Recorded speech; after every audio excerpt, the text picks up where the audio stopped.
People only call something excessive when they have already decided it is undeserved. That is what I understand now. If you had looked at my marriage from the outside, maybe you would have thought I did a lot. I kept track of refill dates. I learned which grocery store carried the only crackers she could stomach when her symptoms turned ugly. I did laundry at odd hours. I cooked most nights. I brought home little things for no reason. Tea she liked, a book I thought would make her laugh, those expensive pears she always refused to buy for herself. None of it felt dramatic to me. It just felt like loving the person I came home to. My wife has one of those illnesses that behaves like a liar. Some mornings, she looks almost fine and can fold a basket of towels, answer emails, and even insist on making lunch.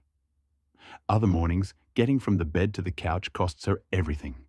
You stop measuring fairness by appearances when you live close enough to someone's pain to hear what it does to their breathing. We built our life around that reality. Not in a tragic way. Not in a noble, movie scene way. Just practically. I took the job that paid better. She left the one that drained what little energy she had. On good weeks, she handled a lot around the house before I even had the chance to notice. On bad weeks, I carried more. Then the week would change, and so would the balance. That was our version of normal. It worked because we were not keeping score against each other.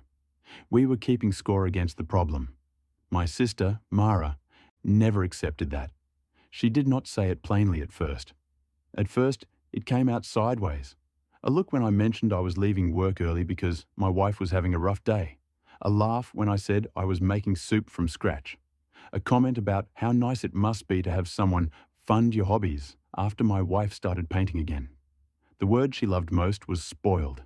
If I took my wife away for a quiet weekend after a bad month, Mara called her spoiled. If I bought her noise-cancelling headphones because the migraines had gotten worse, spoiled. If I did dishes after work because she had spent the day trying not to throw up, spoiled.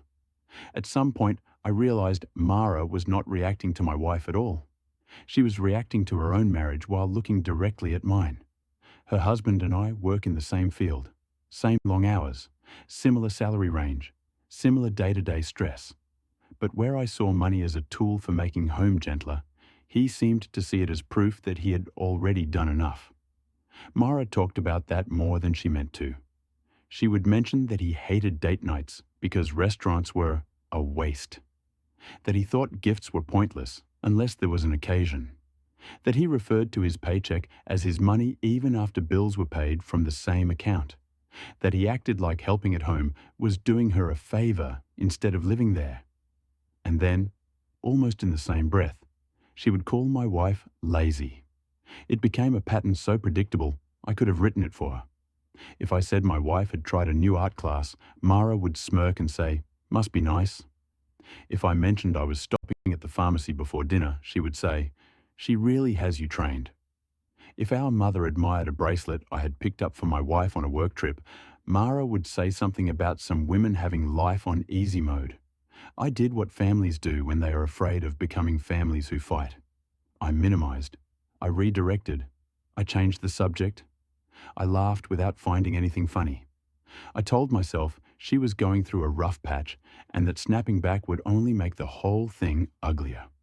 My wife, being better than the rest of us, told me not to turn it into a war. "She's unhappy," she said once. "Don't let her hand that unhappiness to us." So I tried not to. For longer than I should have. The night it finally broke open was one of those ordinary family dinners that never feel dangerous until suddenly they are. My wife stayed home because she was having a flare and had barely been off the couch all day. I almost skipped dinner too, but she said she did not want me rearranging my whole life every time her body turned difficult. So I went for 2 hours with the promise that I would bring her dessert if there was anything worth bringing. Dinner was fine in the bland, familiar way family dinners can be. My mother talked about a neighbor's renovation. My father argued with the television from the next room. Mara complained about a contractor who never called back. Nothing was happening, which is usually how these things happen. At one point, my mother asked if I wanted coffee before I headed out. I said no, I should probably get moving because I still needed to throw a load of laundry in before work the next morning. And my wife had had a brutal day. That was it. That was the opening. Mara leaned back in her chair, made that little dismissive sound she always made, and said, loud enough for everyone to hear, maybe if your wife wasn't treated like a princess, you wouldn't have to go home to a list of chores. Nobody spoke. The whole table did that strange family freeze where everyone hears the insult and immediately starts hoping someone else will handle it. I felt something in me go still. Not hot, not explosive, just still, like a door that had been rattling in the wind for months had finally shut on its own. I looked at her and said, very evenly, she's not treated like a princess. She's treated like she matters. Mara rolled her eyes. Same difference. And because I was done helping her misunderstand the situation, I said the thing I had been swallowing for months. No, the difference is that I like taking care of my wife. You keep calling her spoiled because it's easier than admitting your husband doesn't take care of you. I did not raise my voice. That almost made it worse. My mother inhaled like she had been slapped. My father suddenly found the table fascinating. Mara stared at me for a second like she had not processed the sentence yet, and then the color in her face changed. She said I was cruel, said I had no right to talk about her marriage, said I had embarrassed her in front of everyone. What I remember most is that she did not deny it. Not really. She denied my right to say it. She denied my timing. She denied my tone. But she never actually denied the truth inside it. That is how you know where the blade landed. The room got messy after that. My mother wanted peace, which in families usually means asking the person who finally reacted to clean up the person who kept provoking it. She said Mara was stressed and that I should apologize for being insensitive. Insensitive, as if we had not all been expected to sit politely through months of casual contempt directed at the woman I love. I left before dessert. No one stopped me. On the drive home, I did what people do after telling the truth too directly. I replayed it, edited it, softened it in my head, then sharpened it again. Could I have said it better? Probably. Could I have said it privately? Maybe.